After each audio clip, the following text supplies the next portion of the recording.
कर दिया। नमस्कार, मैं राजेश भारद्वाज आप सभी का क्लैट प्रेप के ऑनलाइन प्लेटफॉर्म पर हार्दिक स्वागत करता हूं। Hello everyone, welcome to CLAT prep. जैसा कि आप सभी को पता है, हम डेली न्यूज एनालिसिस करते हैं, फैक्चुअल एनालिसिस करते हैं और उसके साथ साथ 20 क्वेश्चंस की प्रैक्टिस भी करते हैं और उसके साथ साथ एक वीकली एमआईटी भी पढ़ते हैं और उसके साथ साथ हम वीकली रैपअप भी पढ़ते हैं। तो इस वीक की जो भी इंपॉर्टेंट न्यूज रही होगी आपकी लगभग 20 अक्टूबर से लेकर 25 अक्टूबर के बीच में, उन सारी इंपॉर्टेंट न्यूज को हम एक बार जस्ट डिस्कस करने की कोशिश करते हैं वीकली रैपअप में। तो चलिए स्टार्ट करते हैं इस वीक के कौन कौन से इंपॉर्टेंट टॉपिक रहे हैं। तो सबसे पहले आता है लद्दाख टॉक्स MHA, जो आपका मिनिस्ट्री ऑफ होम अफेयर्स है, ऑफर्स की प्रोविजंस अंडर द आर्टिकल 371। तो देखो है क्या, आप सभी जानते हैं काफी टाइम से चली आ रही न्यूज है। आप लोगों ने सोनम वांगचुक के बारे में पढ़ा होगा, जिसके ऊपर अभी नेशनल सिक्योरिटी एक्ट लगा हुआ है और वो आपके जोधपुर जेल के अंदर क्या है, बंद है। आपने वहां पर एक प्रोटेस्ट भी देखा होगा, जिसके अंदर जैसा नेपाल में प्रोटेस्ट हुआ था, जेनजी प्रोटेस्ट होने की थोड़ा बहुत हुआ भी होता है ना, उसमें कुछ आग वगैरह लगा दी जाती है, ठीक है। तो ये इंसिडेंट भी वहां पर हुआ और वो लोग कॉन्टिन्यूअसली किसकी डिमांड कर रहे हैं कि हमें क्या दे दो, हमें कॉन्स्टिट्यूशन का शेड्यूल नंबर 6 दे दो, जिसके अंदर आपके 80 mm का प्रोविजन लिखा हुआ है। You already know. ए से क्या बनता है आसाम, टी से त्रिपुरा, एम से मेघालय और एम से मिजोरम। तो वो लोग चाहते हैं कि हमें 80 mm में जोड़ दो, ताकि हमारे वहां पर जो हमारा जो कल्चर है वो बचा रहे, हमारे जो वहां पर इलीगल माइनिंग ना हो, वहां पर उनका जो एनवायरनमेंट जिसमें वो रहते हैं उसमें कोई इफेक्ट ना आए। जस्ट फॉर दैट वो क्या कर रहे थे, प्रोटेस्ट कर रहे थे। बट उसके बाद NSA का आना होता है और उसके बाद FCRA, foreign contribution regulation act, जो आपका है, जो फॉरेन से आने वाली फंडिंग को जो NGOs में आती है उनको चेक करता है और उन सारे एक्ट का यूज करते हुए वहां पर बहुत से लोगों के ऊपर कार्रवाई कर दी जाती है। ये सब आपने पढ़ा हुआ है। तो अभी हमारी जो मिनिस्ट्री ऑफ जो होम अफेयर्स है, बेसिकली चाह क्यों रहे हैं, तो देखो पहले क्या हुआ था, एक्चुअल में ये चाह नहीं रहे हैं, इनकी कोई इच्छा नहीं है, इनकी कोई तमन्ना नहीं थी। इनको पहले बोला गया था। कब बोला गया था, तो आपको ये भी पता होना चाहिए कि जो जम्मू एंड कश्मीर था उसके अंदर आर्टिकल 370 था और यहां पर उनको क्या देने की बात की जा रही है, 371। बस यही समझाने की कोशिश की जा रही है तुम्हें, ठीक है। अब जब 370 था तो इस 370 को हमने Jammu and Kashmir reorganisation act pass किया 2019 में और हमने क्या किया, इस आर्टिकल 370 को रिमूव कर दिया। और जब रिमूव किया तो जम्मू कश्मीर को ऑफर दिया गया कि हम तुम्हें क्या करेंगे, 2 टुकड़ों में तोड़ देंगे। एक कहा गया कि तुम्हें जम्मू एंड कश्मीर रखा जाएगा, एक तुम में से निकाल के हम क्या बना देंगे, लद्दाख बना देंगे।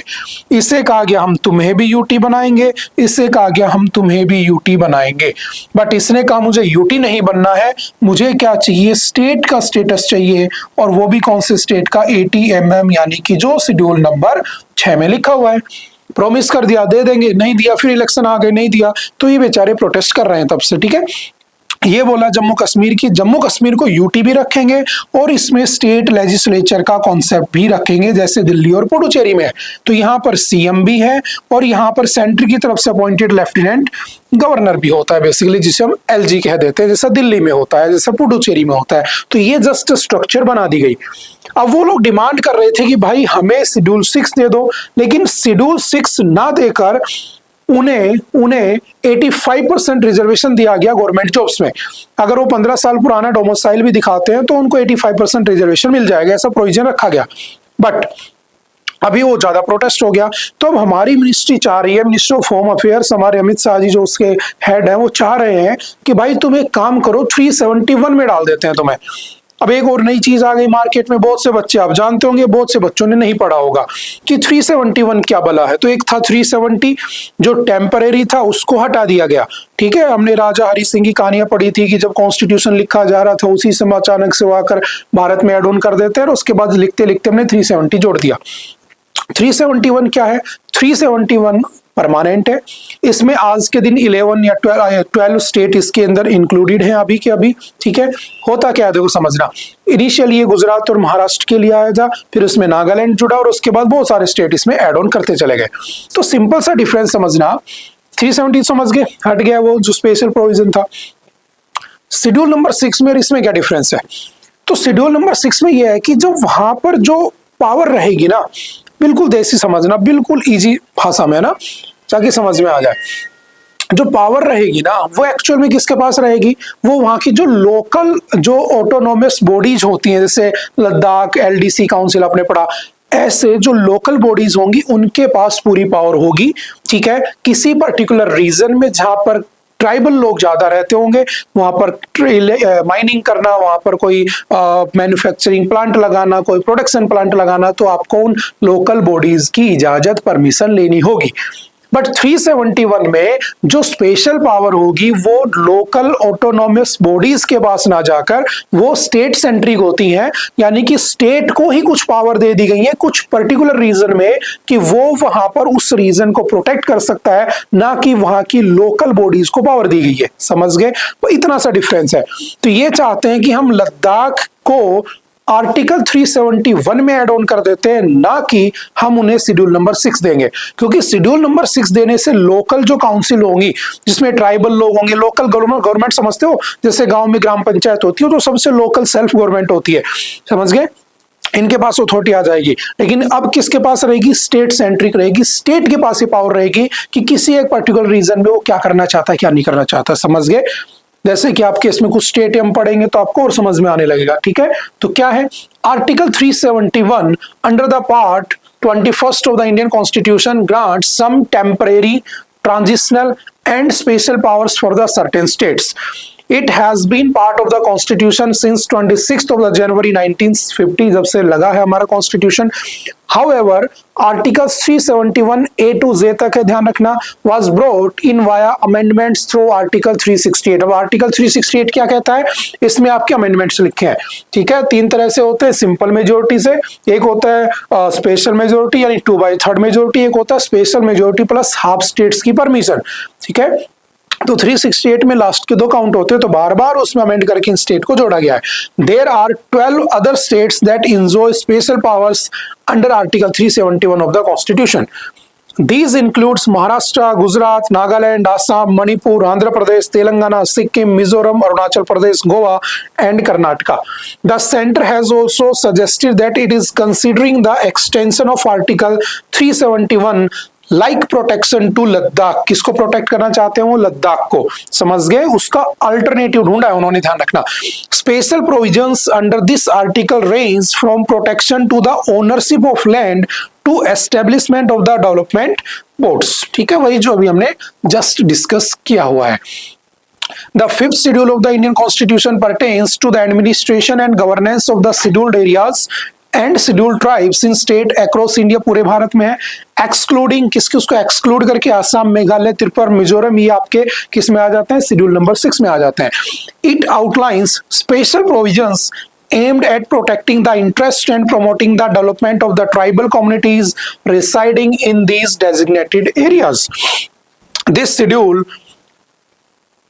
ठीक है, तो वही सब बातें लिखी हैं। ठीक है, तो जस्ट हम इसको पढ़ सकते हैं। थोड़ा सा हम आगे बढ़ के कुछ और अच्छी बातें डिस्कस कर लेते हैं। जैसे क्या कह रहा है आर्टिकल 371, कौन कौन से स्टेट है इसके अंदर, तो सबसे पहले कौन जोड़ा था उसमें, महाराष्ट्र, देन गुजरात। ठीक है, इसके बाद प्रेसिडेंट के पास से पावर होती है to establish separate development boards for Vidarbha, Marathwada and the rest of the Maharashtra and Saurashtra and the Kutch in the Gujarat.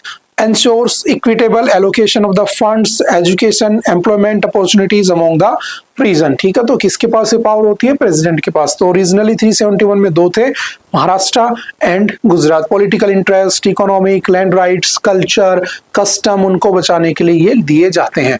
ठीक है, उसके बाद जस्ट कौन से अमेंडमेंट से कब कब हुआ था, तो सिंपल से याद रखना। फॉर कर्नाटका को 118th अमेंडमेंट एक्ट 2012 से एड ऑन किया जाता है ना।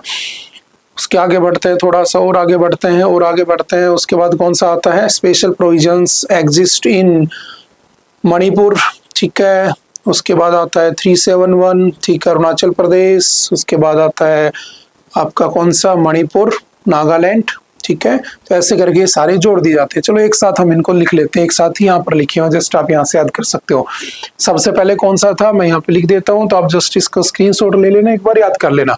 सबसे पहले 371 ओरिजिनल कौन सा था, तो गुजरात था इसके अंदर, प्लस महाराष्ट्र था।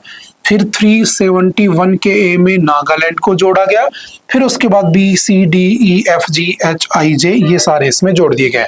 ठीक है, तो पहले कौन सा था? नागालैंड, उसके बाद आपका असम आ जाता है, मणिपुर आ जाता है, आंध्र प्रदेश और तेलंगाना आ जाता है, उसके बाद आपका आंध्र प्रदेश, ठीक है, उसके बाद सिक्किम, मिजोरम, ठीक है, अरुणाचल प्रदेश, ऐसे करके कितने स्टेट है इसमें? 12 स्टेट। और अभी किसको ऐड ऑन करने की बात की जा रही है? तो बात की जा रही है किसको? लद्दाख को ऐड ऑन करने की बात की जा रही है। ठीक है, चलते हैं थोड़ा सा आगे।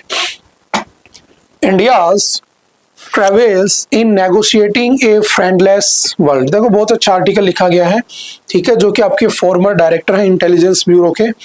इनका कहना है कि अगर आप स्टार्टिंग से देखोगे, जब से हम इंडिपेंडेंट हुए तो हमारे बहुत सारे दोस्त रहे हैं, है ना। कभी हमने डिफरेंट कंट्रीज से दोस्ती करने की कोशिश की है, जैसे हमारा रशिया हमेशा से अलायंस रहा है। ठीक है, आपने देखा होगा हमने और भी बहुत सारी, टर्की से भी हमारे रिश्ते अच्छे रहे, लेकिन टर्की ने अभी पाकिस्तान से हेल्प कर दी, यानी कि उससे पहले हम ऑपरेशन दोस्त भी किए थे, याद करो 2023 में अर्थक्वेक आया था। हमारे बहुत सारे दोस्त रहे, लेकिन अब क्या होता जा रहा है, ट्रंप के टैरिफ लगने से और हमारे चाइना की तरफ ज्यादा झुकाव होने से हम जो है ना वो फ्रेंडलेस होते जा रहे हैं। तो क्या आने वाले फ्यूचर में हम इस फ्रेंडलेस सिचुएशन में सस्टेन कर पाएंगे? क्योंकि अमेरिका से दुश्मनी धीरे धीरे हम दूसरे देशों की भी दुश्मनी करते जा रहे हैं। जैसे कुछ दिन पहले आपने देखा होगा कि जो सऊदी अरब है, उसने एक म्यूचुअल पैक्ट साइन किया है, जिसके अंदर कौन कौन था? पाकिस्तान था।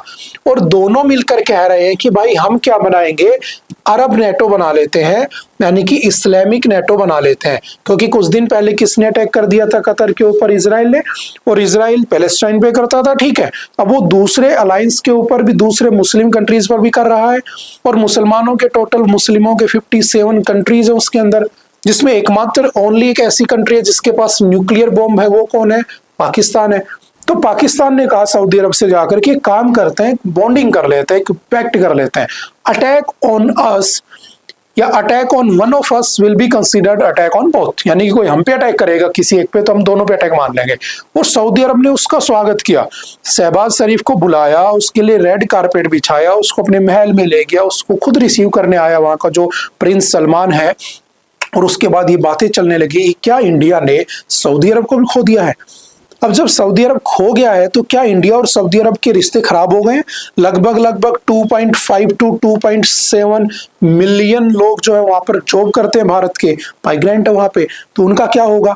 अगर वहां पाकिस्तान के रिलेशन अच्छे हो गए हैं तो चाइना इनडायरेक्टली वहां एंटर कर जाएगा, और चाइना अगर एंटर कर गया तो इंडिया के लिए बड़ी दिक्कत होने वाली है। अब पाकिस्तान उसके साथ क्यों जा रहा है? क्योंकि उसे पता है कि अमेरिका कभी भी धोखा दे सकता है। तो अमेरिका के लिए भी खतरा हो सकता है कि जो मुस्लिम कंट्रीज हैं जो सऊदी अरब के नीचे रहती हैं बेसिकली, जिसमें सऊदी अरब को अमेरिका कंट्रोल करता है, तो वो भी उसके हाथ से निकल जाएंगी। तो ये जो दुनिया का सिनेरियो बनता जा रहा है जिसमें इंडिया के दोस्त पीछे छूटते जा रहे हैं, उस सिनेरियो में क्या फ्यूचर में इंडिया फ्रेंडलेस वर्ल्ड में सस्टेन कर पाएगा या नहीं कर पाएगा? जैसे इकोनॉमी को बचाने के लिए हमने जीएसटी महोत्सव बनाया, हमने लोकल फॉर वोकल होने की बातें कही, तो क्या हम लॉन्ग टर्म के लिए सस्टेन कर पाएंगे? बस यही इसका एनालिसिस है जो इसमें लिखा हुआ है। तो चलो 2-4 बातें इसमें और अच्छे से पढ़ लेते हैं, ठीक है। With the advent of the President Donald Trump in the United States, multilateralism or even lateral ways of advancing foreign policy seem to have lost all meaning. India, however, is yet to demonstrate the necessary taxability to deal with a seemingly friendless world, and well beyond India, even as the world celebrates the new Gaza peace settlement. ठीक है, वहां piece settlement हो गया, उसके बाद भी India के effort रह गए, हमेशा शांति बनाए रखने की बात की जाती थी, है ना। India's absence of exclusion from the process smacks of its growing irrelevance in the politics of the West Asia. That countries such as Turkey which demonstrate, हमने अभी जिक्र किया था ना टर्की, जहां पे हमने ऑपरेशन दोस्त किया था जब वहां अर्थक्वेक आया था, तो वो भी अब हमसे दूर भाग रहा है क्योंकि उसने पाकिस्तान की हेल्प की थी पहलगाम इंसिडेंट के बाद, है ना। तो ये सब बातें इसने डिस्कस की हुई हैं। Saudi Arab Pakistan have signed on to a strategic mutual defence agreement. Turkey is a case in point for during the recent India Pakistan conflict it was seen siding with Pakistan. तो ये सब बातें जो भी हमने बोली हैं, ठीक है। तो देखते हैं भारत कहाँ सस्टेन करेगा। नेक्स्ट है FATF में discuss state sponsorship of the terrorism Pakistan entities in focus. देखो FATF होता क्या है, तो जो FATF है बेसिकली आपका फाइनेंशियल एक्शन टास्क फोर्स, ये आपकी बनी कब थी? 1989 में, ठीक है। और इसको कब बनाया गया था? G7 की समिट के अंदर। इसका टारगेट ये था कि अगर किसी को, जैसे वर्ल्ड बैंक है, ठीक है, जो पैसा लोन पे देता है डेवलप्ड नेशन को, IMF है, ठीक है, ऐसे हमारे ADB है, बहुत सारे हैं जो लैंडिंग पार्टनर्स हैं। अगर वो किसी को पैसा देते हैं तो उस पैसे का अगर कोई कंट्री मिसयूज करती है तो उसके लिए FATF बना हुआ है, उसको कंट्रोल करने के लिए। अगर उसकी नजर में आ जाते हो तो वो आपको क्या करता है? बेसिकली दो लिस्ट है, एक लिस्ट है उसकी ग्रे लिस्ट और दूसरी लिस्ट है उसकी कौन सी? ब्लैक लिस्ट, ठीक है। एक बार अगर आप ग्रे लिस्ट में आ गए तो आपको 2-3 बार वार्निंग देगा, समझाएगा भाई रुक जा, मत कर। फिर भी अगर टेररिज्म या इनमें यूज करते पाए जाते हो, उस पैसे को इररिलेवेंट उसका यूज करते पाए जाते हो, तो आपको उठाकर सीधा ब्लैक लिस्ट में डाल देगा और उसके बाद कोई आपको पैसा नहीं देगा। जैसे अभी पाकिस्तान के साथ यही हुआ था, हमने काफी पढ़ा भी था पहलगाम अटैक के बाद कि इंडिया ने हर देश में अपने डेलीगेट्स भेजे, हमने कोशिश की कि भाई पाकिस्तान को ब्लैक लिस्ट में डाल दिया जाए, बट ऐसा हुआ ही नहीं। पाकिस्तान को इवन जो आपका यूनाइटेड नेशन का जो टेरर ग्रुप है उसका वाइस प्रेसिडेंट बना दिया गया है ना, वो अलग बात है, क्योंकि चाइना, अमेरिका वो सब सपोर्ट कर रहे हैं, आप जानते हो। वही तो इससे पहले वाले आर्टिकल में डिस्कस किया कि इतना सब होने के बाद सऊदी अरब ने उससे पैक्ट कर लिया है ना, और दूसरे देश उसी की तरफ जा रहे हैं, भारत एक तरफ अकेला होता जा रहा है। तो क्या रीजन है? क्या हम उस फ्रेंडलेस वर्ल्ड में रह पाएंगे? तो वही तो वो कहने की कोशिश कर रहा, तो वही यहाँ पर रिपीट है। तो सारी दुनिया चाहती है कि जो स्पॉन्सरशिप ऑफ टेररिज्म पाकिस्तान करता है, तो क्या पाकिस्तान को FATF में डाला जाएगा? इवन पहलगाम जैसे बड़े इंसिडेंट होने के बाद, जिसकी G7 में कोई डिस्कशन नहीं हुआ, जिसका आसियान में कोई डिस्कशन नहीं हुआ, जिसका SCO में नहीं हो रहा था, तो राजनाथ सिंह जी वापस आ गए थे, तो मोदी जी ने जाकर वहां डिस्कशन कर दिया, कोई बात ही नहीं करना चाह रहा था पहलगाम के ऊपर। तो ये इंडिया की फॉरेन पॉलिसी को भी शो करने की कोशिश कर रहा है और कुछ नहीं है, ठीक है। तो क्या होता है FATF, आप समझ गए होंगे। इसके अंदर आगे चल के 2001 में किसको ऐड कर दिया गया था? टेररिज्म को। पहले इसमें टेररिज्म नहीं आता था। ब्लैक लिस्ट में आज के दिन 3 कंट्री हैं, कौन कौन सी आप जानते हैं? ईरान है, ठीक है, आपका उसके बाद नॉर्थ कोरिया है और उसके बाद आपका म्यांमार है। ये 3 देश ऐसे हैं जो आपके इसमें ब्लैक लिस्ट में आते हैं। हम पाकिस्तान को इसमें डलवाना चाहते थे। क्या कह रहा है? इन जुलाई it released a report comprehensive update on terrorist financing risk, which for the first time recognized state sponsorship as a long-standing terror financing threat to global peace and security. Established in 1989 by the G7 for anti-money laundering, वही अब जो हमने पढ़ा था, उसके बाद later it was expanded to counter terrorist financing function। क्या करता है? तो इसका काम ये होता है, लगभग इसके 40 मेंबर्स हैं, जिसमें 38 जुरिस्डिक्शन है, ठीक है, 2 रीजनल ऑर्गेनाइजेशंस बने हुए हैं इसके, ठीक है। और इंडिया इसका मेंबर कब बना होता है? तो सिंपल याद रखना, इंडिया इसका मेंबर बना होता है 2010 में, ठीक है, ये भी ध्यान रखना। और ब्लैक लिस्ट में 3 है, कौन कौन से? तो ईरान है, जिसके ऊपर अभी अमेरिका ने 30 दिन का टाइम दिया है वापस से उसके ऊपर JCPOA के टैक्स लगाने की। आपने स्नैपबैक मैकेनिज्म पढ़ा होगा हैंडआउट में भी और न्यूज में भी, ठीक है। और उसके साथ साथ इसमें कौन है? नॉर्थ कोरिया, उसके तो हालात तुम जानते ही हो। और उसके बाद उसमें म्यांमार भी है, तो 3 उसमें ब्लैक लिस्टेड है, ये भी ध्यान रखना, ठीक है। ग्रे लिस्ट में मॉनिटर किया जाता है, ब्लैक लिस्ट में आपको पैसा ही देना बंद कर देते हैं, बस इतनी सी बात है, ठीक है। चलते हैं आगे। Does India's 1.9 fertility rate reflect reality? अच्छा, आपने देखा होगा कि जो आज के टाइम पर जो ग्लोबल रेट है, फर्टिलिटी रेट क्या होता है? टोटल फर्टिलिटी रेट, तो ये ग्लोबल 2.1 है, ठीक है, और इंडिया का 1.9 चल रहा है, यानी कि इंडिया इसमें कम चल रहा है, डिक्लाइन में है, ठीक है, 0.2% कम चल रहा है। तो क्या होता है टोटल फर्टिलिटी रेट? तो अगर देखोगे 1950 के आसपास जब भारत इंडिपेंडेंट हुआ था, तो हमारी फर्टिलिटी रेट ऑलमोस्ट 6.8 के आसपास थी। यानी कि एक वुमेन अपने लाइफ स्पैन में, एक महिला अपने जीवन में जितने बच्चों को पैदा करती है, हम उसे फर्टिलिटी रेट कह देते हैं। आज के दिन भारत की फर्टिलिटी रेट 1.9 आ चुकी है, उस समय 6.8 थी। तो ज्यादा होना भी खतरनाक है, देखो कितने हो गए हम लोग, पॉपुलेशन कितनी हो गई है। कम होना भी खतरनाक है। तो जब कम होती जा रही है तो कुछ साल बाद 2070 के आसपास एकदम से ड्रास्टिकली चेंज होगा और हम बहुत कम रह जाएंगे और कोई भी बड़ी कंट्री आकर हमें कैप्चर कर लेगा, तो हमें उससे भी टैकल करना है, उससे भी अपना सॉल्यूशन निकालना है। तो फर्टिलिटी का बहुत ज्यादा गिर जाना भी प्रॉब्लम है, फर्टिलिटी का बहुत ज्यादा होना भी प्रॉब्लम है। जैसे चाइना में बहुत थी तो लाए हम दो वन चाइल्ड पॉलिसी लेकर आए, भारत में हम दो हमारे दो नाम से स्कीम चलाई गई बीच में, है ना, ताकि TFR को क्या किया जा सके, रोका जा सके। लेकिन अगर तुम यहाँ पर देखोगे तो यही कहने की कोशिश कर रहा है कि जो हमारी फर्टिलिटी रेट है जो 1.9 पहुंच चुकी है, जो कि ग्लोबल एवरेज कितना है 2.1, तो क्या इसके कम होने से कोई इंपैक्ट पड़ेगा? डेफिनेटली इंपैक्ट पड़ेगा। अगर आप देखोगे एट प्रेजेंट भारत में बिहार सबसे ज्यादा है, बिहार में मैक्सिमम है 3 के आसपास 2.8, सबसे कम आपका दिल्ली है, वेस्ट बंगाल है, ठीक है, आपका तमिलनाडु है, इसमें बहुत कम चल रही है। अगर मैं दुनिया की बात करता हूं तो सबसे ज्यादा नाइजर में है, नाइजर में आज भी ऑलमोस्ट ये 6 के आसपास है। तो कहीं कम है कहीं ज्यादा है। तो ग्लोबल एवरेज 2.1। आपने साउथ कोरिया के हाल देखे होंगे कि वहां पर बच्चे ही नहीं है, वहां पर यंग जनरेशन ही नहीं है, बेसिकली सारे के सारे ओल्ड है, बूढ़े लोग वहां पर बने हुए हैं, ठीक है। तो उनसे अगर ऐसा होगा तो डेफिनेटली प्रॉब्लम तो होगी ना आगे चल के। तो ये यही कह रहा है कि क्या क्या उसके लिए फैक्टर्स रिस्पॉन्सिबल हैं कि फर्टिलिटी रेट गिर रही है। तो जैसे स्ट्रेस हो गया, ठीक है, लेट शादी करना हो गया, ठीक है। आजकल एक नई पॉलिसी आई हुई है कि ठीक है, एक बच्चा हो गया, चाहे लड़का हो चाहे लड़की हो, हम दूसरा बच्चा नहीं करेंगे, है ना। और उसके बाद जब कामयाब हो जाएंगे तब शादी करेंगे, तो 30-35 साल उसके बाद फर्टिलिटी रेट कम हो जाती है ना। तो बहुत सारे फैक्टर्स हैं, तो इनके ऊपर भी सरकार को ध्यान देना चाहिए। अदरवाइज आने वाले समय में हमारे इंडिया के लिए बड़ी प्रॉब्लम हो सकती है। बस यही इसमें कहने की कोशिश की जा रही है। The recent United Nations Population Fund State of World Population 2025 report shows that India's current total fertility rate has fallen to 1.9. In public discourse, TFR is interpreted as the average number of children a woman would bear by the end of her reproductive age. Given these problems and amid growing calls to raise the TR due to concerns over aging population, it is important to recognize that historically sub-replacement fertility has not constrained economic progress as evidenced in Europe, the US, and the several newly industrialized economies. Moreover, India has missed the opportunity to fully harness the demographic dividend constrained by the persistent youth unemployment, a challenge likely to intensify with automation and AI। तो वही सब कहने की कोशिश कर रहा है कि हम कैसे उसके साथ सस्टेन करेंगे, ठीक है। चलते हैं थोड़ा सा आगे। We need a law to protect domestic workers, ठीक है।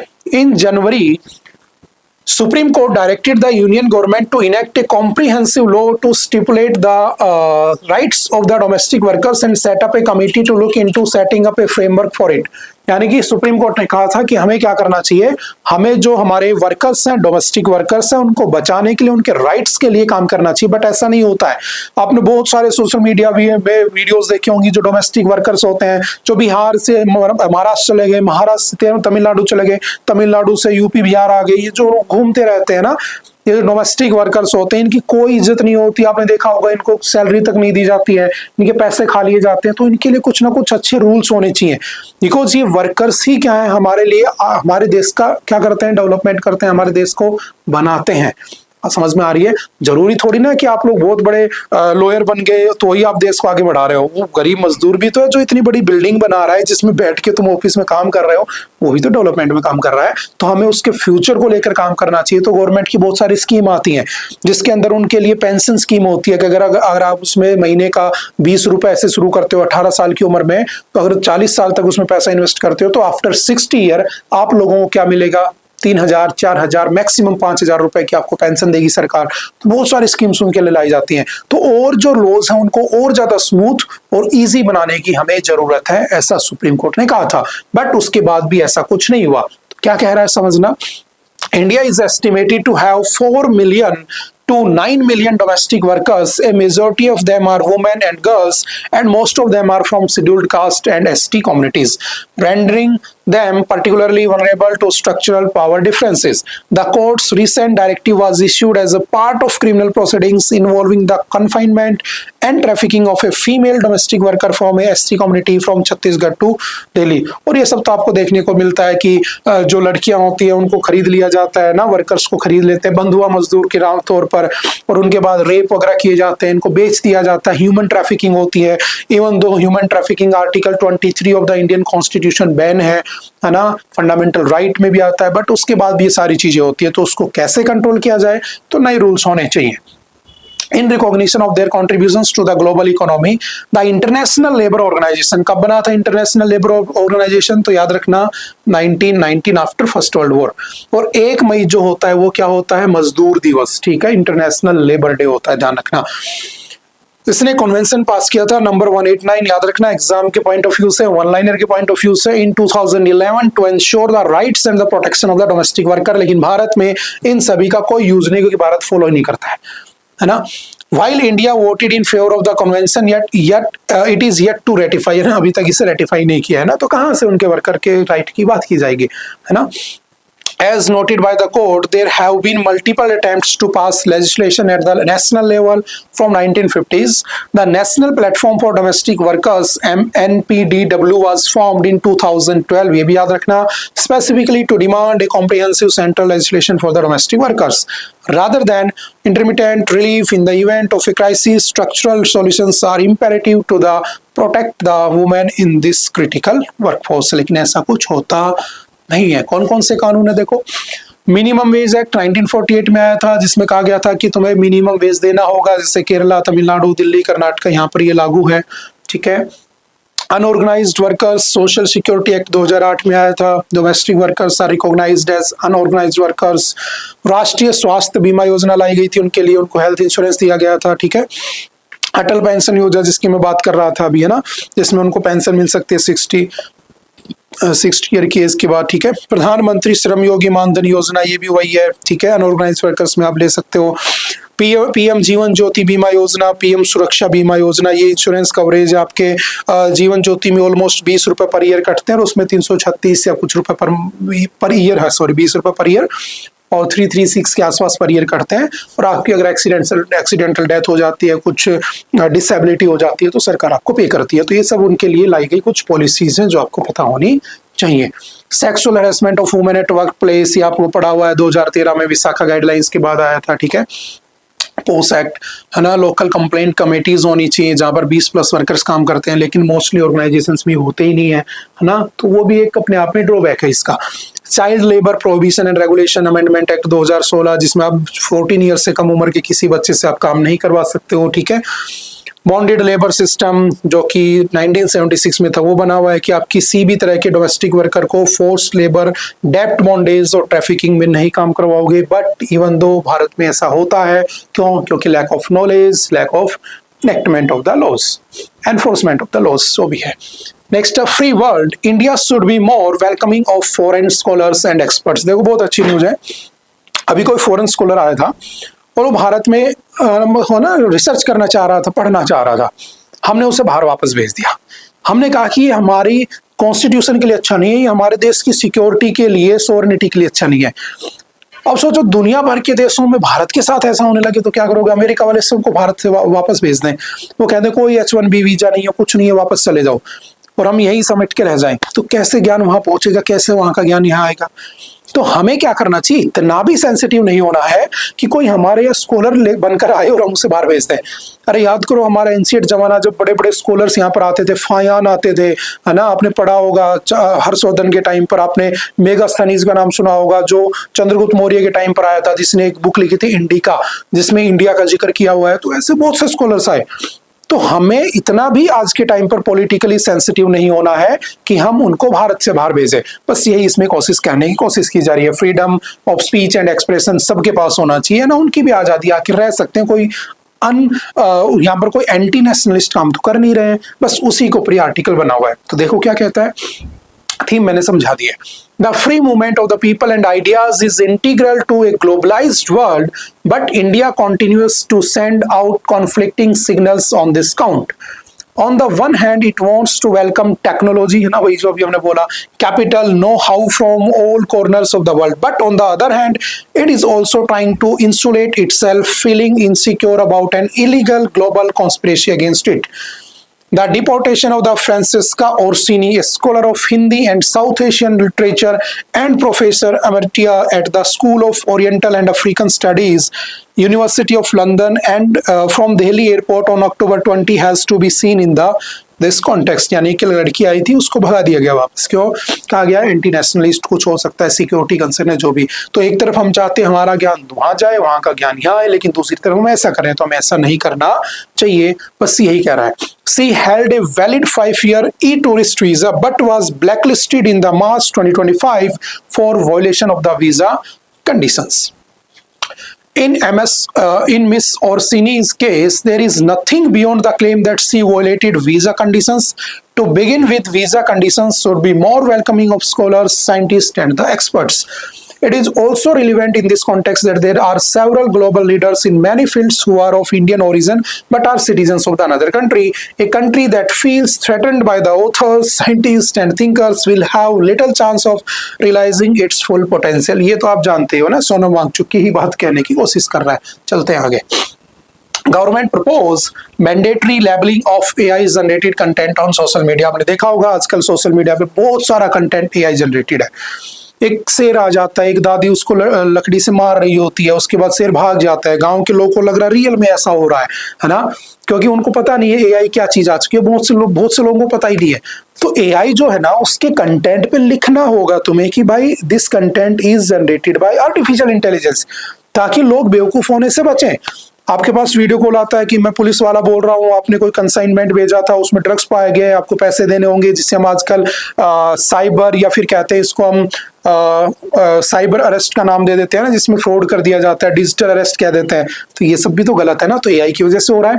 तो सरकार चाहती है कि गवर्नमेंट कुछ ऐसे मैंडेटरी लेबलिंग्स लेकर आए कि जो भी कंटेंट सोशल मीडिया पे एआई जनरेटेड होगा उस पर लिखा होना चाहिए एआई जनरेटेड। अगर बहुत से लोग लिख देते हैं, बहुत से लोग नहीं लिखते हैं, अगर नहीं लिखा है तो उसके लिए कंसर्न क्या होना चाहिए, पनिशमेंट, कुछ लॉज होने चाहिए, ताकि हमारी सोसाइटी में फैल रही इस जो गड़बड़ हो रही है ना, उससे रोका जा सके, जो लोगों के साथ फ्रॉड हो रहा है उससे रोका जा सके। बस इतनी सी बात है। एआई तुम जानते हो कब आया था, आर्टिफिशियल इंटेलिजेंस 1956। कौन लेकर आया था सबसे पहले इसे? जॉन मैकार्थी लेकर आए थे, ठीक है। उसके बाद धीरे धीरे इसका नाम चैट जीपीटी के नाम से आया 2022 में। कौन थे आपके? Sam Altman. उसके बाद तो डीप सीक और दुनिया भर की परप्लेक्सिटी, दुनिया भर के एआई प्लेटफॉर्म्स आ चुके हैं, ठीक है। तो ओरिजिनल जो दो चार थे उनके बारे में एटलीस्ट ध्यान रखना। सरकार अभी इसके ऊपर, आपने पढ़ा होगा, एक मीटिंग भी होने जा रही है अभी भारत मंडपम दिल्ली में, जिसके अंदर इंडिया एआई सबमिट कर रहा है, जिसके अंदर लोगो बनाया गया है, ठीक है। और उसके बाद उसमें कुछ नई बातें रखी जाएंगी कि भाई कैसे एआई को कंट्रोल किया जा सकता है, ठीक है। ये भी ध्यान रखना। The Electronics and Information Technology Ministry on Wednesday proposed mandatory disclosure and labeling of the AI-generated synthetic content on social media platforms. The ministry released a draft amendment to the Information Technology Rules 2021 that requires social media companies to allow users to self-declare if the content they upload is, ठीक है, in case where users fail to make such declarations, ठीक है। तो वही सब बातें लिखी हुई हैं, जस्ट आप पढ़ सकते हो। The declaration must cover 10% of the contents area, ठीक है। आपको बताना होगा कंटेंट कहाँ से आ रहा है, बस इतना सा है, ठीक है। ओके, आई थिंक आज के लिए इतना ही था। आई होप कि आपको बातें समझ में आई होंगी। फिर भी अगर किसी तरह का कोई डाउट रहता है, कोई कंफ्यूजन रहता है, तो आप एनी टाइम आकर मिल सकते हैं, पूछ सकते हैं और अपने डाउट को क्लियर कर सकते हैं। ओके, मिलते दोबारा से फिर कभी किसी नेक्स्ट लेक्चर में। Okay, bye bye, thank you, have a nice day.